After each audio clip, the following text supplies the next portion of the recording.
Hi, I'm Scott Northrup, an artist, filmmaker, and the chair of film, photography, and interdisciplinary art and design at Culture Creative Studies in Detroit. And I'm also on the festival's advisory board. And I'm here today with filmmaker Myriam Raccah. Myriam, if you could introduce yourself, say hi Hi, to our guests. hi everyone. Thank you for the invitation and for this occasion. So I'm Myriam Raccah. I'm a French-Italian filmmaker, and I directed the feature film Domus de Janas, which is in the competition in the Ann Arbor Festival. Great. It's great to meet you, Myriam. Thank you So we are here to discuss your film, as you just said, Domus de Janas, which is a feature documentary having its North American premiere in Yes, competition at the Ann Arbor Film Festival. So congratulations. thanks. I believe this is your first feature length uh, piece, yes? Yes, absolutely. Yeah. And but you've been making films for some time. So I was wondering, or go ahead. Not really. No, yes, I did the classical. I mean, I did film school and art school, and so I did films in a school context. But this is my first produced film, so I didn't make any short film produced films before. Um, would you say that this film would be representative of other work you've done, or is it in a new direction? Hmm. um, yes, I mean, I guess I've always been like also in my short experimentations at school. I've always been attracted to forms that really are between documentary and fiction, and yeah. So I guess this is totally in the line of my interests, and also I guess films that kind of have an impact on reality in a way that where things happen in the film that have consequences in real life or something like this. I like this uh, coming and going between film and reality. Yes. Yeah, I noticed. I did a little research on you and your film, so I noticed that you also, let's see, you studied like speculative narrative or speculative fiction. Yeah, and I mean, I see that in this film playing out, and I think there's a really nice blurring of perhaps fact and fiction. I don't know how much you'd want to say about that, but I found that very appealing as a viewer.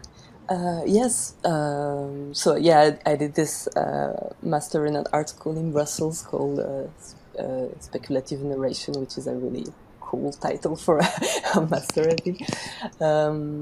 So yeah, it totally had influences on my way of seeing narratives, and in this movie, it's yeah, it's a process where, I mean, I don't want to spoil it too much for those who Sure. will go and see it, but so it's all shot with non-actors and with whom I reenact some fictional stories, but the film is constantly shifting between the reality of documentary reality of those characters in kind of everyday life in a village in Sardinia, and so scenes that are reenacted and that I brought to them, like I asked them to play, and so that it's a kind of playing a game together.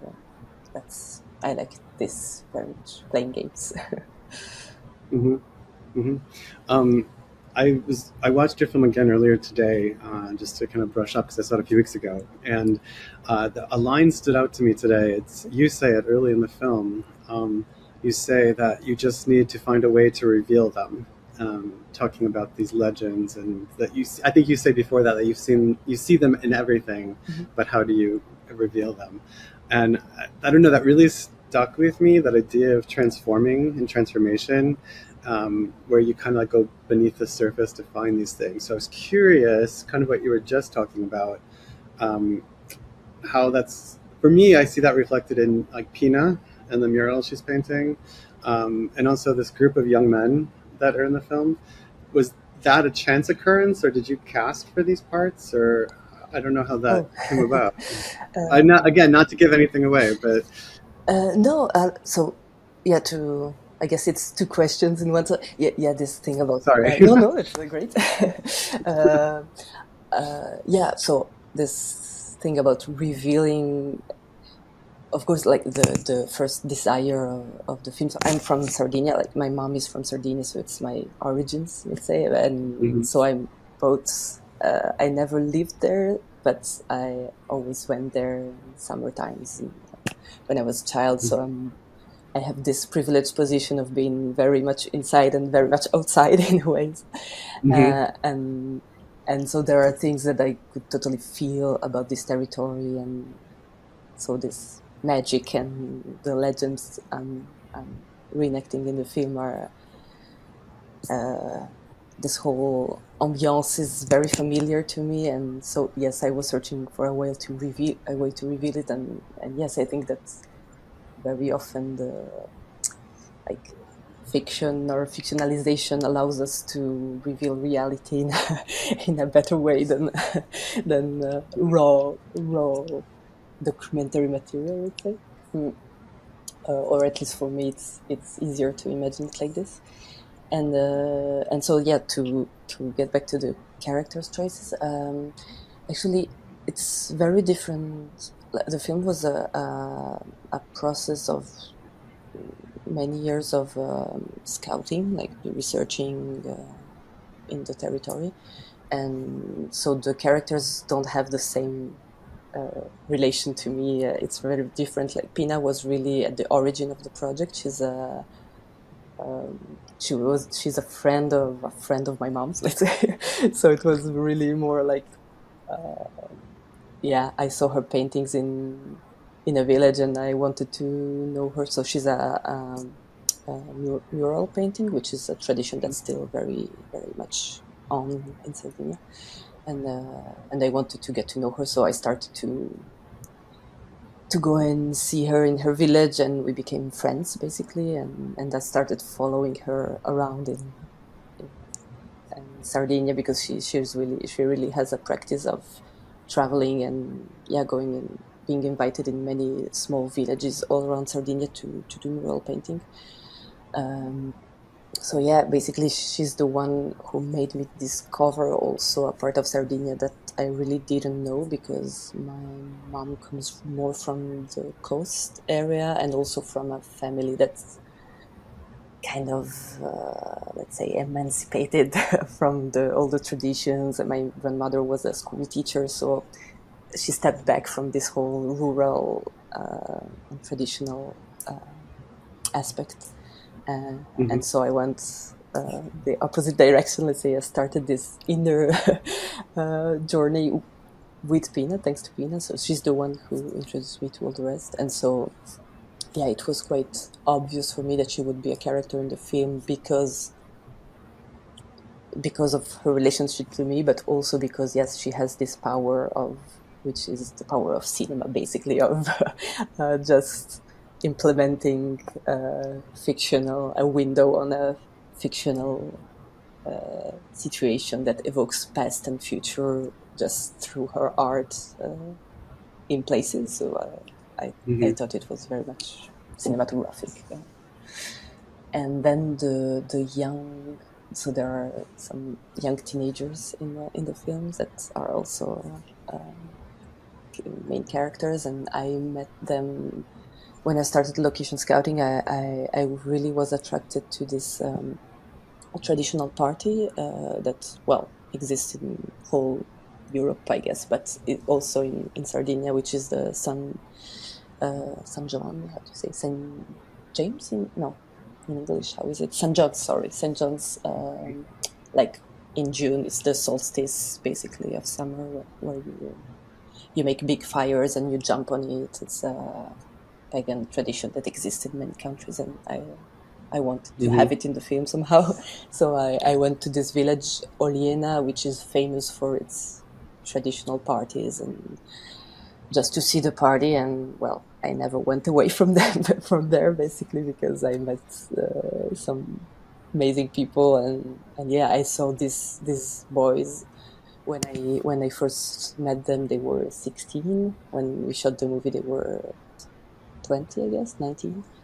and yeah, I fell in love with them. I thought they were beautiful, and I wanted to film them because they really had this thing that I was searching for, of like I felt that they were both really deep inside the tradition because they have this practice of traditional singing, and they really belong to their village, and they work in the fields. You know, they are in one foot in the past and also one foot totally in modernity, because they like to go out dancing and to see girls with the scooters and whatever. So I really liked this ambiguity. Uh, and then, yeah, there is a third character, also main character in the film. That's Antonio, who's a shepherd and also who works on the fire prevention in the village. And I met him 10 days before the shooting. So it's really different steps of getting So to know.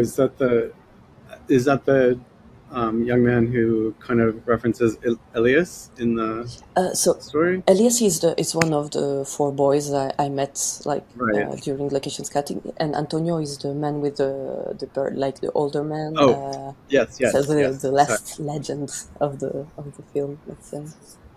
Yeah. There's I mean, knowing that like Pina is connected to you through maybe connection with your mother, but there's a familiarity, like this nice comfort level when she comes on screen, and the way you introduce her through her studio space, her living space.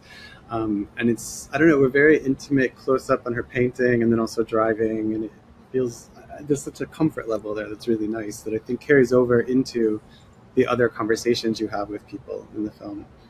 Mhm. So like the boys, when one says he's going to be the protagonist and they start talking like who they'll be in the film, I thought that was just really engaging and felt very natural. You know, just there's this organic conversation and there's that kind of unfolding that happens. I thought was really lovely. Oh, thanks. Yeah, Yeah, it's, well, I guess with Pina it's normal because really I've been stalking her a lot. You know, we spend a lot of time together, and she's also an amazing person. She's very natural. She's very generous with her time, with hmm her presence. You know, so it was quite easy to. Uh, and yeah, and the boys, it was more complicated. You know, also they're teenagers, so it's always a negotiation with. I mean, they don't. It's funny because they're not in this. How do you say? I think they were seduced by the idea of playing in a movie, and they like it was still important for them to show their culture and to be the ones in the sure. village that would be.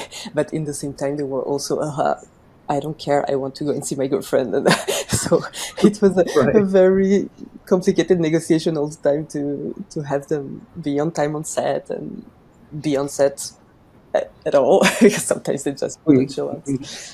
Yeah. Yeah.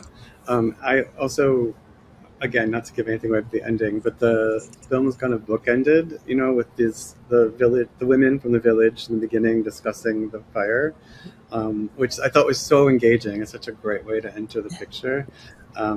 There's because there's a playfulness in them as well, but they're also, you know, they take this very seriously. But there's also kind of a casualness in that, which I thought was really sweet. And then that's kind of bookended with this conversation that is almost metaphysical in talking about what the painting does. And I thought that was really nice because it starts in the space of like religion and then gets into metaphysics and fantasy. And that was really lovely. I hadn't seen it this way, but thanks for the. uh, yeah, yeah. It's well, I don't know if I should talk about the ending because it's a bit like the ending of the film. But yeah, I really like this ending scene, and also it was such a surprise. You know, it was really some guys standing there commenting.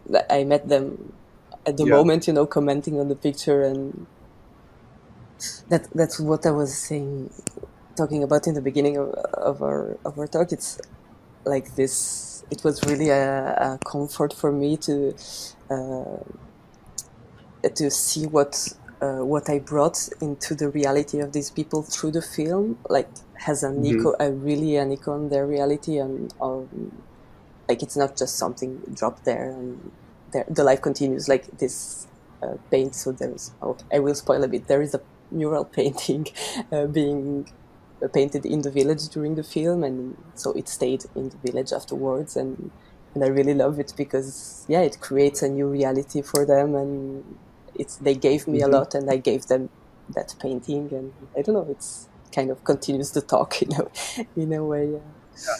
And so I get pictures from a lot of people going in the village and posing with the painting. So, um, Yeah, I was going to say, I feel like you also add to the legend, in thinking of how to bring in the accordion and how to expand upon the story. And it's like you put a piece of yourself in there in that way, and how you embellish the story, which I think happens through oral traditions anyway. Um, yeah, that was a really nice moment. yeah, yes, it's that was something also. It was obvious for me that the idea was to, yes, to take these legends, and of course for me they totally echoed with the magic I still perceive today and in this area. Hmm. But I had to adapt them in a way to the character, to the real people I met. So it was all the time this playing back and forth between the legends I found and how to adapt them to the real life of people, and until which point I can push them to do things that are not really their lives, and what kind of ideas they give me, and how we work it together, basically. Hmm. Um, but yeah, uh, Um, yeah, so I don't know. Is there anything that we haven't talked about yet that you want to discuss about this film in particular, or future projects? um, what didn't we talk about? Uh, Yeah, usually people ask questions about the music and Mm. but yeah, so What about the music? no, it's because I don't know how familiar you are in the States with this traditional Sardinian singing that Hmm. you can hear a lot in the film, and it's yeah, often people ask me, oh wow, how come these boys are so young and they can sing such amazing things, and uh, yeah, but Yeah. Well, I think that again, it brings in that kind of organic kind of naturalism. It's like here's people celebrating life, mm, enjoying life, and living in the village. And I think, yeah, I guess from like how familiar am I with that? Not as much, right? Because it's not part of like my daily culture. yes. So it's I don't know. Yeah, I don't know. To me, that was just a really organic, wonderful, and like I guess intimate. I keep going back to the word intimate.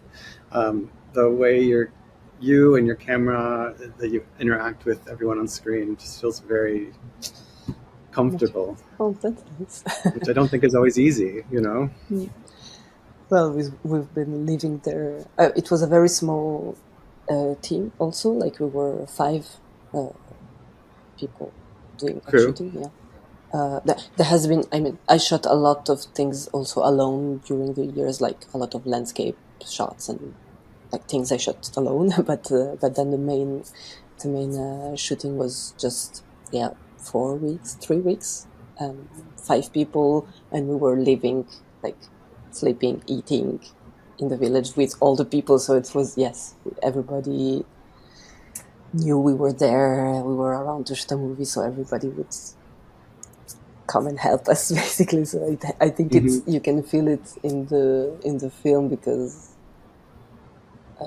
it's a very generous community also, and but because, yeah, we were there and they adopted us, and so it was easy going, let's say.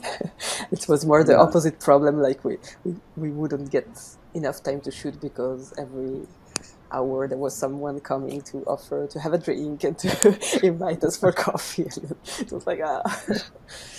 That's great.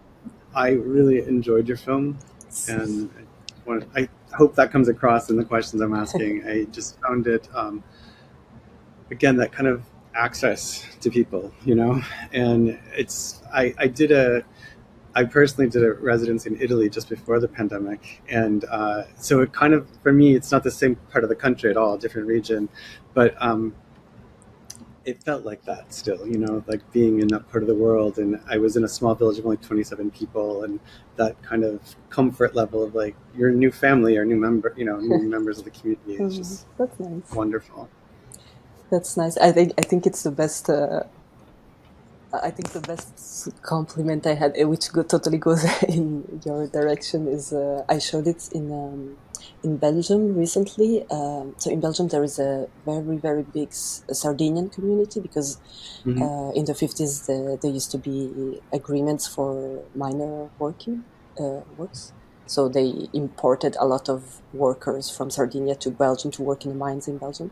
And so now in some cities, there are people who are maybe 50 years old who were born in Belgium, maybe, but from parents from Sardinia and who really have Hmm. this longing for, like, they go there every summer, but still they're not totally from there. And so I showed it in one of these cities where the whole audience was composed of people like this, and it was so moving. Like, they were really, yeah, coming to me and saying, "Oh, you give us back our our country," and it's like, yeah, it was the best compliment they could Yeah, it's give me. lovely. Well, thank you for your time. Thank you for your questions. Enjoyed this. But yeah, thank you, and I hope everyone out there watching takes time to watch Domus de Janas, by Myriam Raccah, and it will be, I believe, streaming in the festival as well. Yeah, Is that? it will show on Friday, on I the think it's Friday. 29th, Yes, in the next week. afternoon, I think. Yeah. Mm-hmm. 3 p.m. Detroit time, Ann Yes. Arbor time.